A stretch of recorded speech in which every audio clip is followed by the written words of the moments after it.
매일 성경과 함께하는 오늘의 큐티 시간입니다.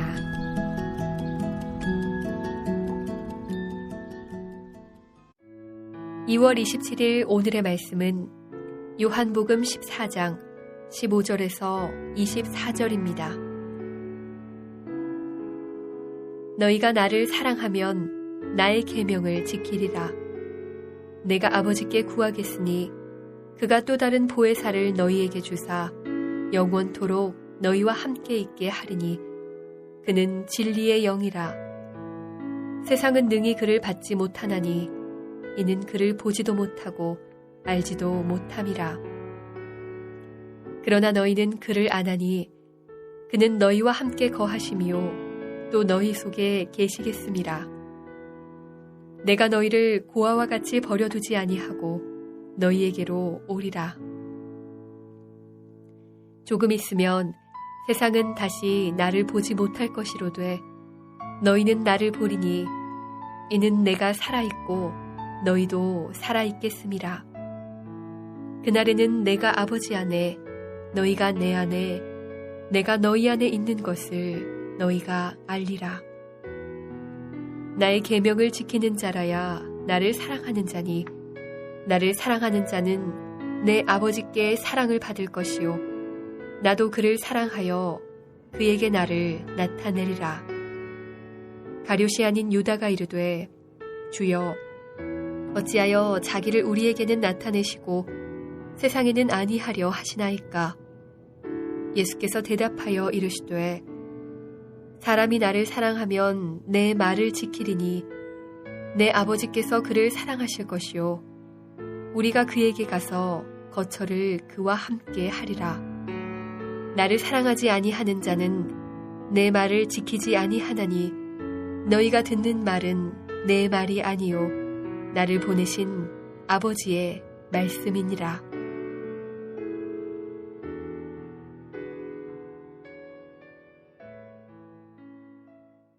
사랑하는 매일 성경 가족 여러분, 2017년 2월 27일 월요일입니다.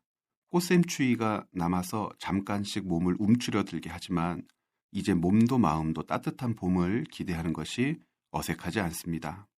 따뜻한 봄 햇볕을 기대하듯 움츠러든 우리 몸과 영혼을 새롭게 일깨워 주실 오늘 하나님의 말씀을 깊이 묵상해 내시기를 바랍니다. 제자들 곁을 곧 떠나신다는 예수님의 말씀이 제자들을 적지 않게 당황하게 했던 것으로 보입니다. 아마도 예수님의 말씀이 제자들에게는 자신들을 버린다는 의미로 받아들여졌던 것 같습니다. 그래서 예수님은 오늘 묵상 본문 요한복음 14장 15절부터 자신의 떠남이 버림이 아닌 또 다른 함께함이라는 것을 자세히 풀어 제자들에게 가르쳐 주십니다. 보혜사라는 단어는 헬라어 파라크레토스를 번역한 단어입니다. 파라크레토스는 직역하면 보호자, 호소자, 위로자 정도로 번역할 수 있습니다. 함께함을 가르치기 위해 사용하신 표현 중 15절에 또 다른 보혜사라는 말씀을 주목해 보십시오. 또 다른이라는 표현은 이미 예수님 자신이 제자들에게 보혜사로 계신 분임을 전제한다는 의미입니다. 즉 지금까지 예수님이 제자들에게 보혜사로 계셨는데 예수님이 떠나시면 제자들에게 다른 보혜사를 보내주셔서 제자들과 함께하게 하겠다는 말씀입니다.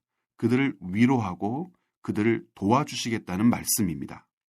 주의해서 생각해야 할 것은 예수님께서 보내주실 또 다른 보혜사는 예수님의 부재를 대신하는 단순한 대리자가 아니라 예수님의 존재를 이어가는 예수님과 같은 분이 오실 것이라는 사실입니다. 말씀대로 예수님은 아버지께로 돌아가실 것입니다. 그러나 이것은 어떤 이별이나 결별을 의미하는 것이 아닙니다. 오히려 예수님의 귀향은 하나님 아버지 집에 거할 제자들의 처소를 예비하기 위함입니다. 마치 자식들이 아버지 집에 살듯 예수님께서는 우리를 하나님 집에 살게 해주시기 위하여 아버지께로 돌아가셔야 한다고 말씀하십니다. 그러나 제자들은 예수님의 말씀을 도무지 깨닫지 못합니다. 오히려 22절, 세상에는 왜 나타내려 하지 않으십니까? 라는 유다와 같은 어리석은 질문과 아둔함으로 죽음을 예비하고 계신 예수님의 근심거리가 되고 있습니다. 예수님을 사랑하는 자가 계명을 지키는 것이고 계명을 지키는 것이 곧 예수님을 사랑하는 것이라는 말씀은 그래서 더 아프게 우리들의 마음을 울립니다. 하나님의 말씀을 알았고 하나님의 말씀을 따라 이것도 하고 저것도 해왔다고 자부하지만 그 말씀대로 살았다는 삶 속에 우리 주 예수님을 사랑하는 마음이 없었기에 말씀의 요구는 짐이 되었고 요구대로 살아낸 삶에는 기쁨과 감사 없는 허무한 의무감만 남았습니다. 14장에 등장하는 도마, 빌립, 그리고 오늘 본문의 유다처럼 하나님이 예비하고 인도해 가시는 길에는 관심이 없으면서도 얼마든지 예수님의 제자로 살 수 있고 예수님을 사랑하지 않아도 모세의 율법과 선지자의 글을 들먹이며 하나님의 뜻을 이야기할 수 있는 존재들이 제자들이고 그리고 바로 우리들일지도 모릅니다. 심지어 빌립은 예수님을 사랑하지 않는 세상에 예수님 당신을 숨기지 말고 나타내라고까지 당당하게 요구합니다. 빌립에게 예수님의 사역과 말씀은 마치 가치 없는 헛된 몸부림처럼 보였나 봅니다. 그럼에도 불구하고 예수님의 말씀대로 진리의 영이신 성령님께서 이런 어처구니 없는 사람들과 함께 해주실 것입니다. 그리고 그들 안에 거하시면서 결국 예수님의 말씀이 생각나게 하실 것이고 말씀의 참 의미를 깨달아 알도록 포기하지 않고 그들을 도와주실 것입니다.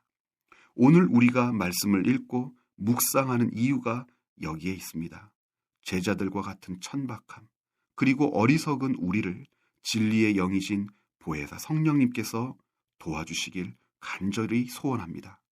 제자들을 돌이켜서 사도의 자리에 있게 하셨고 모든 교회의 출발, 본이 되게 하셨던 것처럼 우리를 그렇게 기다려주시고 사용해주시고 일깨워 주시기를 간절히 소원합니다. 함께 기도하겠습니다.